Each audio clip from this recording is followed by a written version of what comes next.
Hello student आजिर এই ভিডিওটোত আমি class 3 Assam জাতীয় বিদ্যালয়ৰ অসমীয়াৰ পাঠ 7 প্ৰকৃত জ্ঞানী কোন এই চেপ্টাৰটোৰ প্ৰশ্নৰ উত্তৰ লৈ আহিছো। এই পাঠটো যিমানখিনি প্ৰশ্নৰ উত্তৰ আছে গটেইখিনি আজি আমি এই ভিডিওটোত আলোচনা কৰিম। তোমালোকে যদি চেনেলটোত প্ৰথমবাৰৰ বাবে নতুন হোৱা চেনেলটো সাবস্ক্ৰাইব কৰি ৰাখিবা আৰু তোমালোকে ভিডিওটোত এটা লাইক কৰি দিবা।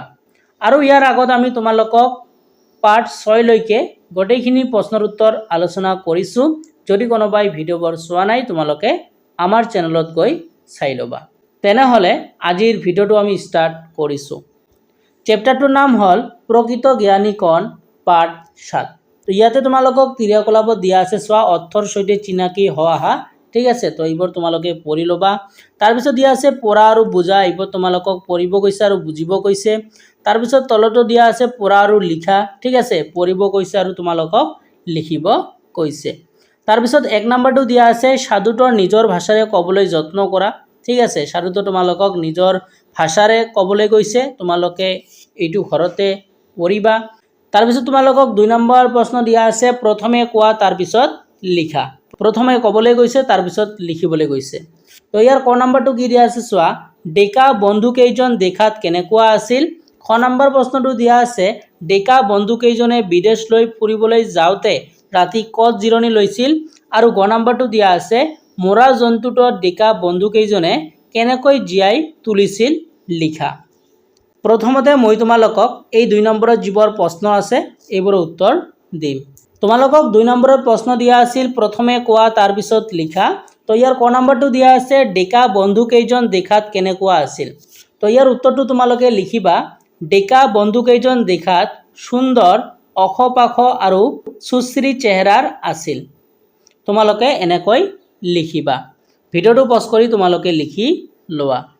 তাৰপিছত তোমালোকক খ নম্বৰ প্ৰশ্নটো দিয়া আছে ডেকা বন্ধু কেইজনে বিদেশ লৈ ফুৰিবলৈ যাওঁতে ৰাতি ক'ত জিৰণি লৈছিল। তো ইয়াৰ উত্তৰটো তোমালোকে এনেদৰে লিখিবা ডেকা বন্ধু কেইজনে বিদেশ লৈ ফুৰিবলৈ যাওঁতে ৰাতি বৰগছ এডালৰ তলত জিৰণি লৈছিল। ঠিক আছে, বৰগছ এডালৰ তলত কি কৰিছিল, জিৰণি লৈছিল। তোমালোকে এইটো উত্তৰ লিখি ল'বা।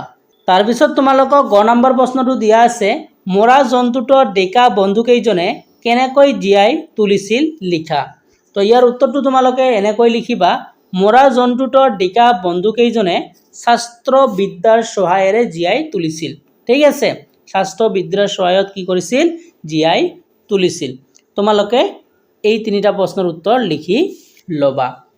1 নম্বৰত তোমালোকক এই 3টা প্ৰশ্ন দিয়া আছিল, ইয়াৰ উত্তৰবোৰ মই তোমালোকক দিলোঁ। এতিয়া 2 নম্বৰত যিবোৰ প্ৰশ্ন আছে এইবোৰ আমি চাওঁ। আশা কৰিছোঁ তোমালোকে 2 নম্বৰ প্ৰশ্নবোৰৰ উত্তৰ লিখি ল'লা।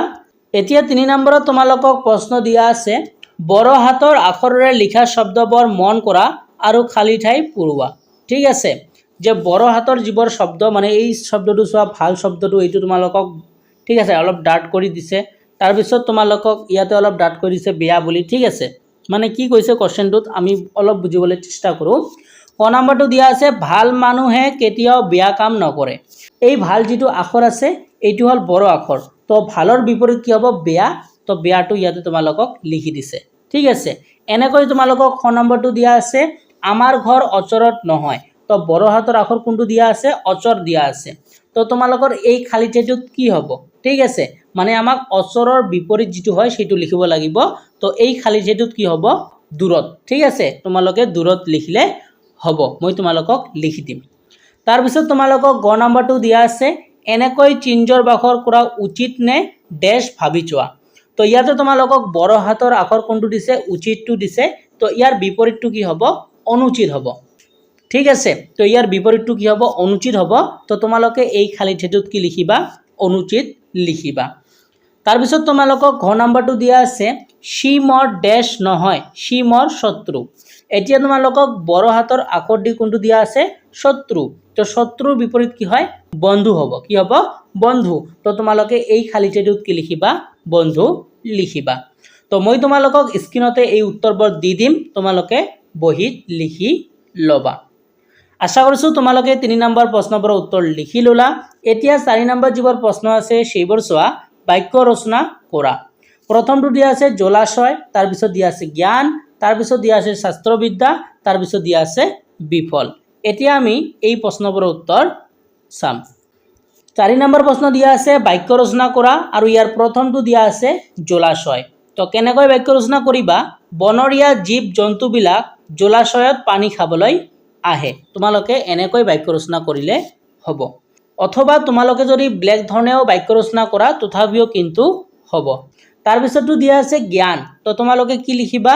কিতাপ পঢ়িলে মানুহৰ জ্ঞান বাঢ়ে। তোমালোকে এনেকৈ লিখিবা।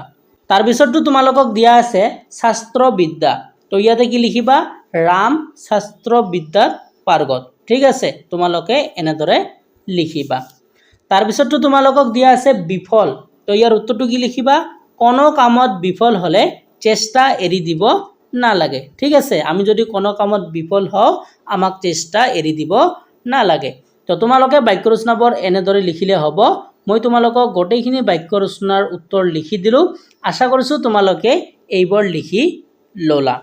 এতিয়া আমি নেক্সট যিবোৰ প্ৰশ্ন আছে এইবোৰ চাওঁ। তোমালোকক মই 4 নম্বৰ প্ৰশ্নটোৰ উত্তৰ দিলোঁ।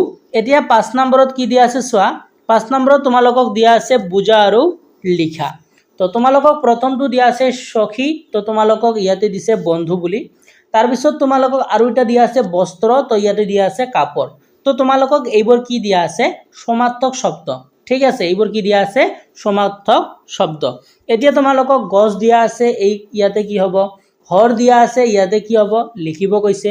দিন দিয়া আছে, ইয়াতে কি হ'ব? লিখিব কৈছে।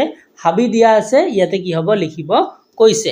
ঠিক আছে, তো এতিয়া আমি এই প্ৰশ্নবোৰৰ উত্তৰ তোমালোকক দিম।